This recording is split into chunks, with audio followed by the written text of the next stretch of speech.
Welcome to episode 5 of the fitness section of our channel. Variety is a spice of life. Have you ever felt that your body doesn't truly match the number written on your birth certificate? You may be surprised to learn that your real age isn't about years, it's about how well your body functions.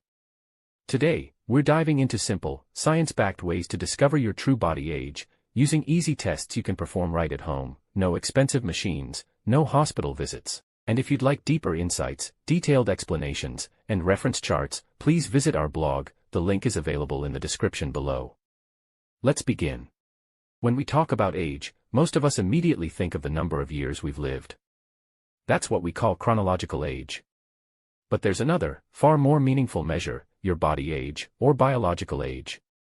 Your body age reflects how well your body is functioning on a physiological level. It considers factors like your strength, flexibility, cardiovascular health, and even how efficiently your cells repair and recover. In many ways, it gives a much clearer picture of your actual health than your chronological age ever could. Now, what determines this body age? It's not just one thing, it's a combination of your daily choices and long-term habits. Your lifestyle plays a huge role. Smoking, excessive alcohol, or a sedentary routine can accelerate aging. On the other hand, regular movement and balanced living can slow it down. Your genetics also contribute, but they don't define everything. Environmental exposure, like pollution or UV radiation, can impact cellular aging. Then comes nutrition. What you eat directly fuels how your body repairs and sustains itself. Physical activity strengthens your muscles, bones, and heart, while stress and poor sleep can silently speed up aging at a cellular level. So, your body age is not fixed. It's dynamic, and more importantly, it's something you can influence. Understanding your body age is not just about curiosity, it's about awareness and control. When you know your body age, you begin to see where you truly stand in terms of health. It can reveal underlying deficiencies or risks that may not yet show visible symptoms. In many cases, it acts as an early warning system. For example, if your body age turns out to be higher than your actual age, it's a strong signal that your current lifestyle may be accelerating aging. And sometimes, that realization alone becomes the motivation people need to make meaningful changes. It also helps healthcare professionals create more personalized strategies for you, whether it's improving fitness, managing stress, or adjusting diet. And when you repeat these assessments over time, you can clearly track your progress and see whether your efforts are actually working. Perhaps most importantly, recognizing a higher body age early allows you to take preventive action. It gives you a chance to reduce the risk of age-related diseases and improve your quality of life before problems become serious. In a way, knowing your body age puts you back in the driver's seat of your health. Let's begin with one of the simplest yet surprisingly powerful tests, the sit-and-rise test. At first glance, it looks easy. You simply sit down on the floor and stand back up again. But there's a condition: you should do it without using your hands, knees, or any external support. What makes this test so effective is that it evaluates multiple aspects of your fitness at once. It looks at your lower body strength, your balance, your flexibility, and even your coordination. These are all essential components of functional health. The scoring system is straightforward. You start with a maximum of 10 points, 5 for sitting down and 5 for standing up. Each time you use support, you lose points.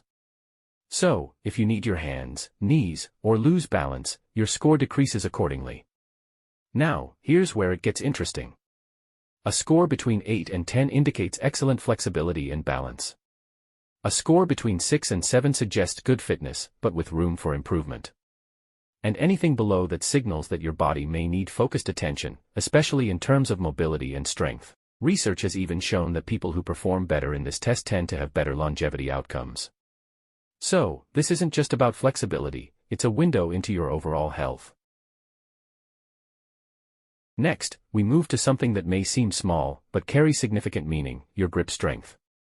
Grip strength is measured using a device called a hand dynamometer, where you simply squeeze as hard as you can for a few seconds. While it focuses on your hands, it actually reflects your overall muscle strength and health.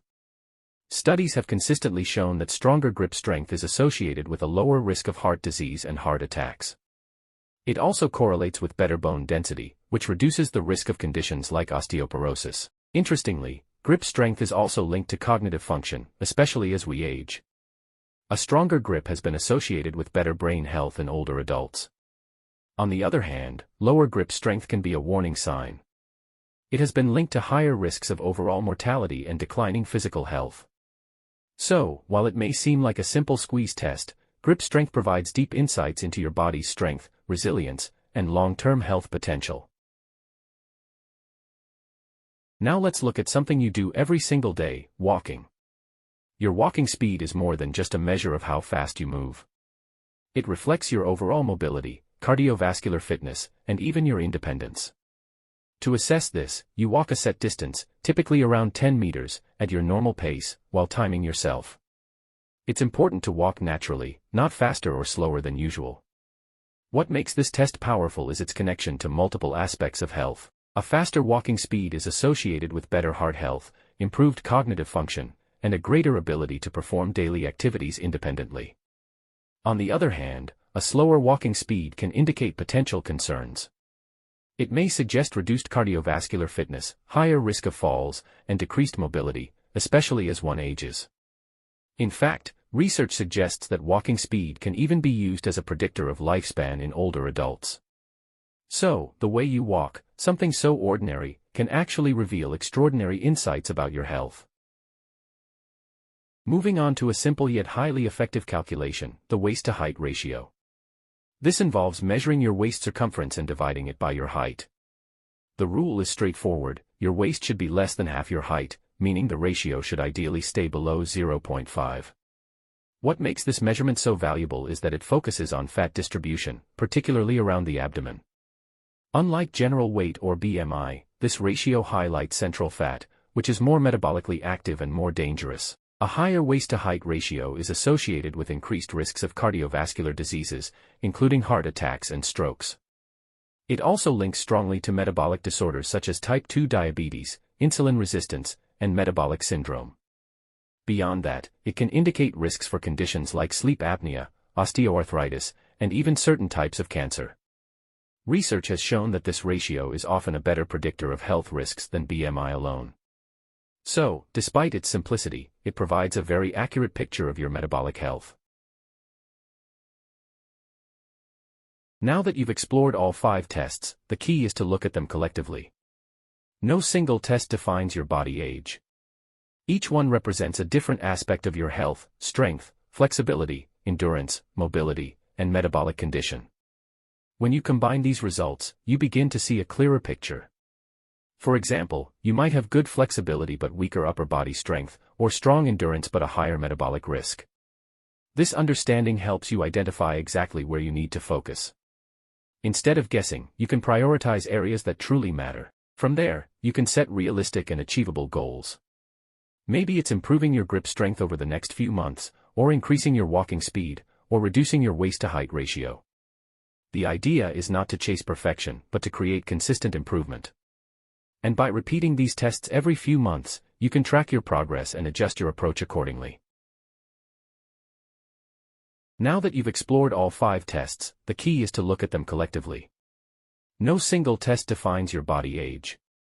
Each one represents a different aspect of your health, strength, flexibility, endurance, mobility, and metabolic condition.